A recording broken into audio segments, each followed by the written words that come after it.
Focus on what it does, not what it is. In this educational episode, I'm going to address why is IUL better than IRAs and 401ks.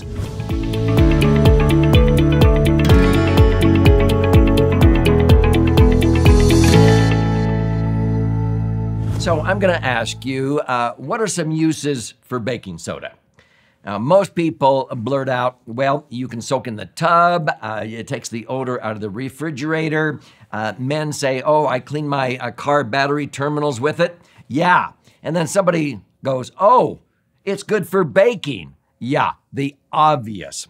And so this is where I compare this to a max-funded universal life insurance or index universal life.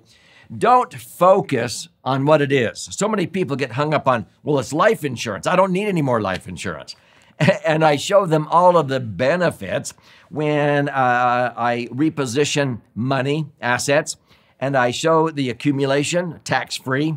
I show income coming out tax-free that lasts until they're 120 years old. Let's say it's $100,000 of income.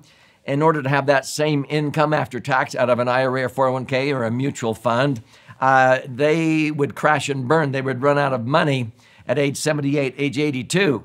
And so I say, which one do you want? And people would say, well, duh, we want the one that lasts until we're 120 years old. What is that?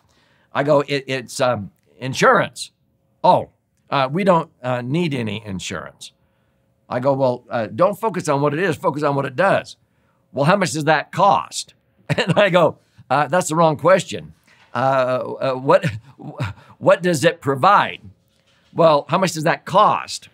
No, I'm showing you the net. It is providing tax-free income to age 120, whereas other alternative investments, your IRAs, 401ks, or mutual funds, earning even 12% in the market that are taxable sooner or later, they run out of money.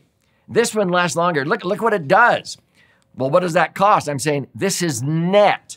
And that finally, sometimes they go, well, we don't need any more insurance. I go, okay, choose the best one. And if you don't want the insurance, make me the beneficiary.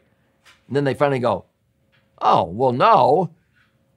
See, I have earned on my max-funded IUL since 1997 by rebalancing and everything, by structuring it correctly, 11.17%. Now, I'm not netting 11.17 1 year into it or 2 years into it. It usually takes 5 years to get it funded in compliance with the TAMRA tax citation, so it'll be tax-free when I start turning on income. So you don't choose investments based upon which ones grow to the most. You choose investments based upon which ones are going to generate the most at the time in life you're going to be using or needing the money the most at retirement.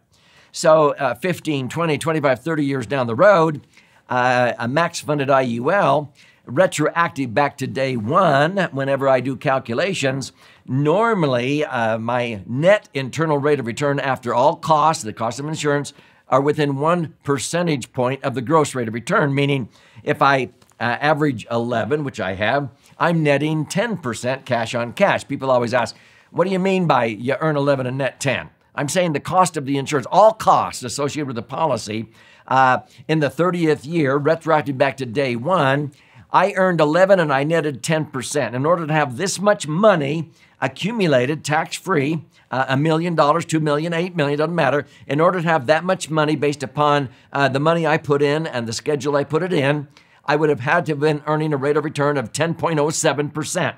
My calculator figures this out.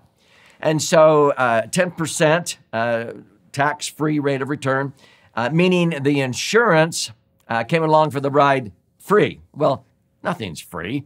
No, I was really earning 11.17 and about 1 percentage point paid for the insurance that the IRS said had to be there in order for it to be tax-free. So when I say I earn 11 and net 10, that's over the life of the policy, let's say 30, 40 years or whatever, retroactive back to day one. In actuality, the insurance gets cheaper as you get older. And so in the 30th year, if I earned 11% that single year, the 30th year, my net rate of return is usually like 10.9. The cost of insurance is only 1/10 of 1%. And the amount of money in the insurance policy is growing with so much interest and the actual net amount at risk because the cash value long ago, usually by the 12th or 15th year, the cash value grew in the policy to exceed the original death benefit. And so there is no cost for the insurance, but under the TEFRA and DEFRA tax citations, the insurance death benefit now that is paid out when you die is 5% more than the cash value as it grows, okay? See, a level death benefit actually turns into an increasing death benefit once the cash value equals and begins to exceed the original death benefit. A lot of agents don't understand this. So your insurance actually gets cheaper as you get older because the insurance company is only charging you for the net amount at risk. When you have $2 million of cash in there and you die, it leaves behind $2.1 million. The original death benefit might have only been $1 million, but now if you die, it leaves behind $2.1 million. But the insurance company is only going to charge you for $100,000 of life insurance because $2 million of the $2.1 million is your money, it's your cash. So they're not charging you for $2.1 million of life insurance when $2 million of it is your own money. Does that make sense? A lot of agents don't understand that concept. So when I talk to people about the various uses, I have to remind them, don't focus on what it is. Focus on what it does. Now, let me show you a mind map. This is one that we put together years ago showing 38 different uses, what max-funded indexed universal life does, okay? So as far as the key elements of a prudent investment, liquidity, safety, and rate of return, it is incredible as far as liquidity, the ability to access your money when you need it. You could access money within a day or two, or even with an electronic funds transfer or phone call, even easier than a bank with a drive-up window. If a bank gets into trouble, do you know they could stall you for up to 6 months without giving you your money? So it's actually more liquid than banks and credit unions by law. And so it passes the liquidity test, which gives you all kinds of access to money.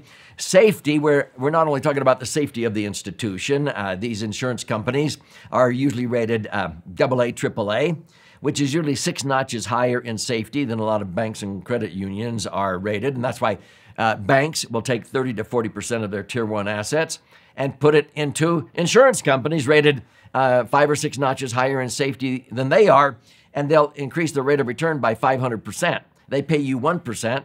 They turn around and put your money into an insurance company and make 5%.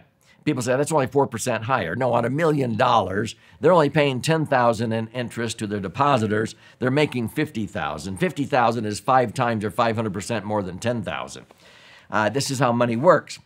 So, but I also get safety by using indexing. If you don't understand indexing, search this channel to understand that. This is where if I set aside money in an IUL policy, I do not lose when the market goes down. I may not make anything in a given year, but I don't lose. And any year that I make money, that becomes newly protected principal. I will not lose in future years money I made in previous years. That's safety, okay? The third is a rate of return. And the rate of return on the average, ever since 1980 when universal life was introduced, I've averaged 9.62%.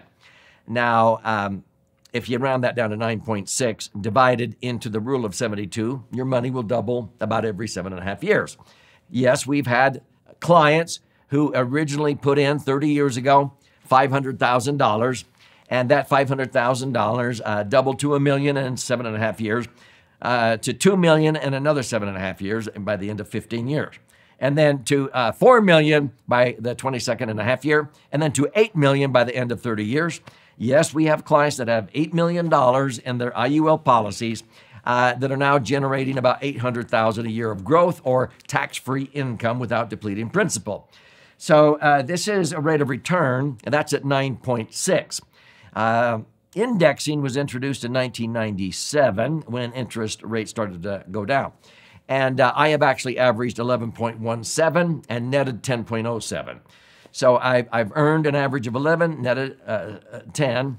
And so these are not pie-in-the-sky rates of return, but a cash-on-cash tax-free rate of return of 10% after all costs of insurance and everything.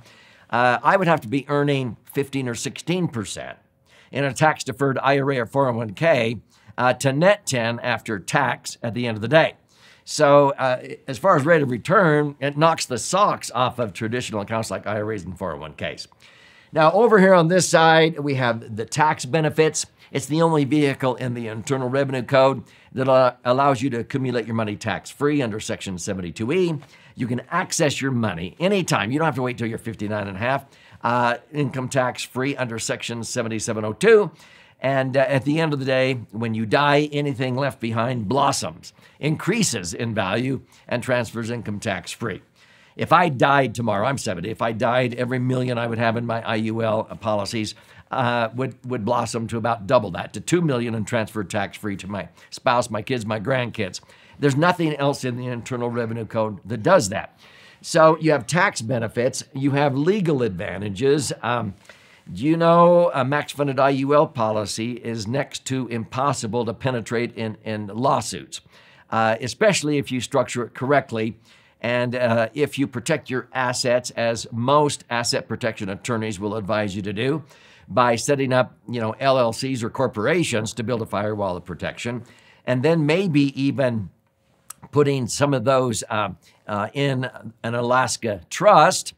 But then if you have your assets in an insurance policy in that Alaska trust, most attorneys will say it's not even worth going after. We're not going to succeed. And so there's a lot of legal advantages, and especially with life insurance proceeds are not subject to the claims of the creditors of the deceased. So there's a lot of legal advantages with life insurance in general. The death benefit is tax-free, and you maximize what you leave behind. It can solve estate tax issues. There's all kinds of great benefits at the end of the day when you pass away, because none of us are getting out of here alive. Out of this life. And so this is the best way to leave behind tax-free money to your spouse, your kids, your grandkids. Your family bank is what I call it, but a charity. This is absolutely the best way to maximize what you leave behind. So there's 38 distinct advantages to a max-funded indexed universal life insurance policy. And I would challenge anybody to show me another financial instrument that has all of these advantages incorporated within it.